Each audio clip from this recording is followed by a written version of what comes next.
I'm so grateful that the things that I thought that I wanted didn't work out for me. Now, at the time, I wasn't grateful. At the time, I was having full-blown mentee bees and crash outs, thinking that there was something wrong with me because nothing was working out.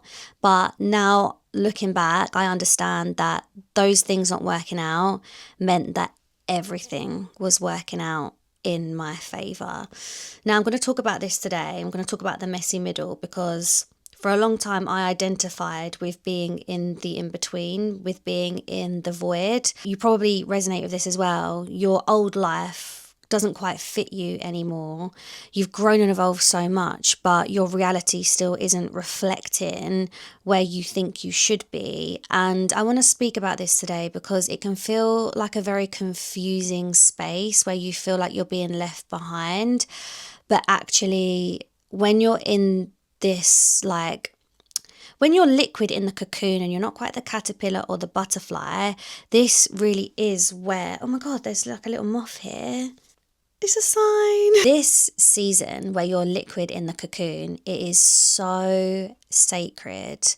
And when you give yourself the time and the patience and the grace to really be in this season, it can be so transformative for you. So just to give you a bit of context about my personal story with navigating the messy middle, a year ago, I was building my solar line business. I was investing heavily into business mentorship because I thought I needed strategy and I knew exactly what I needed to do. I just found it really difficult to just do the thing. This is why I don't really agree with the advice, do the thing or start before you're ready, because it's so much more nuanced and complex than that. I knew exactly what I needed to do, but I felt so exhausted. I just couldn't show up and talk about what was on my heart. And I just felt so blocked. I guess there was a fear of being seen, a fear of being judged, a fear of being cancelled. But also my body was just blocking me because I just never had the energy to pour into my dreams and my goals. And I just had this problem, like I couldn't stay consistent with anything, so I wasn't able to build the momentum.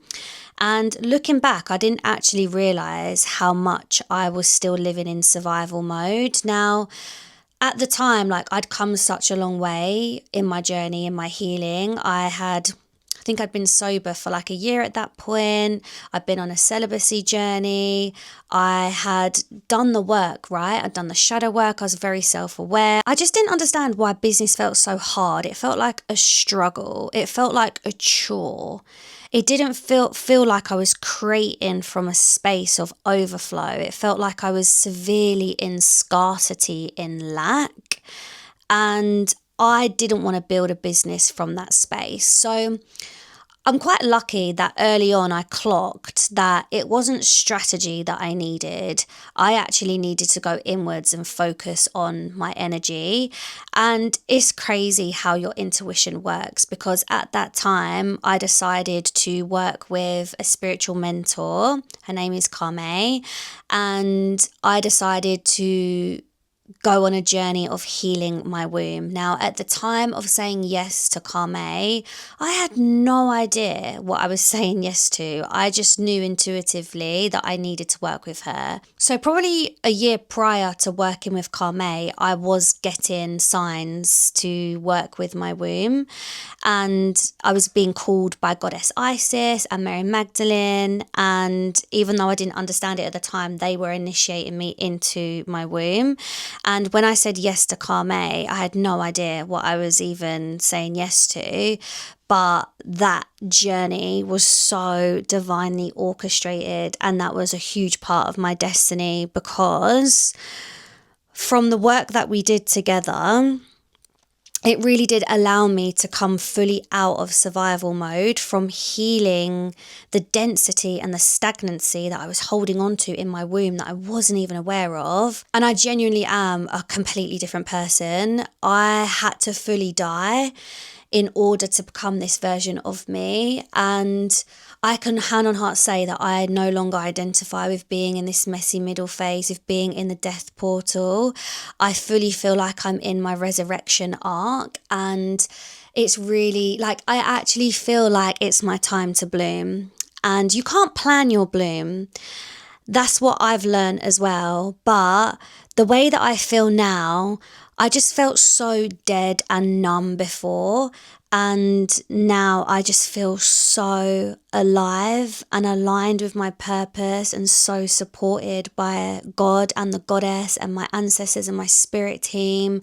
I truly want every woman to know what this feeling feels like, because when you walk from a frequency of knowing exactly who you are, when you worship the goddess within you and you love yourself unconditionally and you pour into yourself, then the world is going to reflect that. The world treats me differently now. I literally feel like I'm worshipped. I literally feel like my life feels like heaven on earth because I created heaven within first. And that doesn't mean that my life is perfect and I'm never going to go through anything. It just means I'm so rooted in who I am that I really do feel unshakable. Anything can be thrown my way and I know that I'll be able to handle it. And that's a very, very powerful frequency to move from and to build from. This is why I'm so excited to create now and really pour into my YouTube and my business, because it's just a different frequency. This is the first time in my life that I've ever felt inner peace. And I honestly wouldn't trade that for anything in this world. Like, inner peace is the real fucking flex. Okay, let's talk about some of the signs that you may be experiencing if you're in this season right now. So first of all, whenever someone comes to me and they say that they're feeling really lost and stuck and behind in their life, I always ask them, how old are you? Are you between the ages of 27 and 31? Because if so, congratulations, you're experiencing your Saturn return and you're actually right on time. Now, if you haven't heard what the Saturn return is and you're between those ages, then it essentially, basically go look it up. Go look it up, go read into it, because you will feel so seen. Okay, it's basically an astrological event in your life where you question everything, you pivot careers, you go through breakups, you feel like your life is falling apart. Everything in your life that is no longer in alignment will be stripped from you, whether you like it or not. So my advice to you is to stop clinging to things, because when you cling to things, it creates resistance. Now, I was a stage 1 clinger. Like, I did not let go for dear life, but that created a lot of drama in my life, a lot of drama, chaos, betrayal, because when you cling to things, God and the goddess will show you people's true colors, and you will experience betrayal so deep that you have no choice but to stand 10 toes on business. A betrayal so deep that you will never be able to go back. Now, that is also a sign that you are ignoring your intuition as well. For me, I intuitively always knew what was up, but I chose to ignore my intuition over and over again. And that led me into being in very dangerous situations where, you know, I was essentially just thrown into the deep end and I had to sink or swim. Trust me when I say you will look back one day and be grateful that those things happened to you, because otherwise you wouldn't be this version that you are today. And this version that you are evolving into is so powerful beyond belief. You may also have this deep inner knowing that you're meant for so much more, and this is why it feels like your old life doesn't fit you anymore. You know that you were put on this planet to be part of the great change and to share your soul gifts with the world and to live a life that feels abundant, fun, inspiring, and, you know, where you get out of bed every day and you feel excited because you're so in alignment with your soul's mission. So if you're resonating with anything that I'm saying about being in the messy middle, then here is my advice for navigating this season, because I really wish someone had told me this when I was going through this, because I was so unnecessarily hard on myself. I put so much pressure on myself for not being where I thought I should be. And looking back, I just wish I gave myself more grace. So the first thing that I want to say is to just honor where you're at. There's so much power in honoring the season that you're in and not putting pressure on yourself to have it be any different, because there's going to be a time where you wish that you was back here. Like I said, I wish I could go back and not be as hard on myself and actually be more present with where I was, because life can change quickly and you actually do not understand what is going on in spirit, in the unseen, that is actually working out for you on a much bigger scale. I always say, like, all the times that I went through, like, being fumbled or being rejected in my life, whether it be a job, a relationship or anything, it was always divine protection. And yeah, I know it's cliche, but it really doesn't happen to you. It happens for you. Even if it doesn't make sense in the moment, it will in time. So there's a quote by Rumi that I absolutely love. And it says, "I will never be this version of myself ever again. Let me slow down and be with her."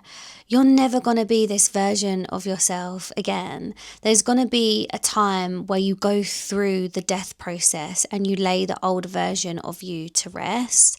I experienced this when I lost my soul dog. Towards the end of my womb journey of doing the deep work with my spiritual mentor, can I just say that womb work is a lifetime of devotion. I will work with my womb till the day that I leave the earth. But when I was working with my womb mentor towards the end, my soul dog actually unexpectedly passed away. And I truly believe that the work that I was doing with my mentor was preparation for that day, because my soul dog was a huge part of my life, a huge part of my identity. She had been with me throughout my whole 20s, throughout my very up and down times, and she really was my rock through it all. And the day that she died, I died too, and it really did plummet me deep into the descent into grief, because there was nowhere for me to run and nowhere for me to hide. I had to really feel everything. And that really was a catalyst in my journey, because I wasn't just grieving her, I was grieving for all of my ancestors. You know, a lot of the womb work was doing ancestral work and acknowledging the pain and the suffering that my ancestors had been through. So it was a catalyst to me really feeling into that. But also, when I tried to get my spark back, I realised that I was never going to be that version of myself ever again. And there's actually a vlog on my YouTube where I went to Barcelona a few months prior, where I was just honouring where I was at in the death portal. And I thought I was going to go to Barcelona and have this like spiritual awakening. But actually I realised that it was just me spending time with myself and almost thanking her and appreciating her before I officially laid her to rest. I feel like I'm going to get emotional. Didn't actually plan to talk about this. But yeah, honestly, like, do not rush this phase of your life, because it's something, it's like saying goodbye is emotional anyway, but saying goodbye to yourself, it really does hit different. And this version of you right now, she really did walk through the fire and she made the sacrifices and the really difficult decisions for you to be this version of yourself. So she deserves her respect, she deserves her flowers, and she deserves for you to just spend that time with her. But what I will ultimately say as well is that I spent a long time on my spiritual journey thinking that I was supposed to do it on my own. And I think there's only so far you can get by doing the shadow work and everything by yourself. I really did heal in sisterhood, and by having support with where I was at. My spiritual mentor met me when I was at that threshold, when I was at that messy middle with one foot in my old life, but I didn't really know what was coming for me. And it is about stepping into the mystery and the unknown and the unseen. That is the feminine, right? And the chances are, if you are in this messy middle phase, then there is a deeper calling for you to go even deeper into the goddess, into the feminine. So you're not behind, and there's a reason why things aren't working. And yeah, I really hope that if you get the call to really take the leap, to go deeper into this work, that you really answer that call, because it will be the best decision that you've ever made. If you do feel called to go deeper, all of my links are below to work with me. If you feel like you're at this threshold and you would like a guide to help you navigate this season, because honestly, one thing as well that I will say about investing in your spiritual evolution and working with spiritual mentors and guides is that is how you collapse the timelines. What I learned from my spiritual teacher would have taken me a whole lifetime to learn, if I'm being so real with you. And this is why sometimes, like, you have to take note of what's not working. For me, I loved being in business mentorship, but it wasn't working for me. So it didn't make sense for me to go spend thousands more on another business mentor or another strategy or blah, blah, blah, blah, blah. The real glow up and the real work is internal. So yeah, all I can say is that your spiritual evolution is the best thing that you will ever invest in. And this feeling of inner peace that you get from doing this work is the real flex. So I'm going to love you and leave you. I really hope you enjoyed this episode. There's going to be plenty more to come, so make sure you subscribe, and I will see you next time, goddess. Love you. Bye.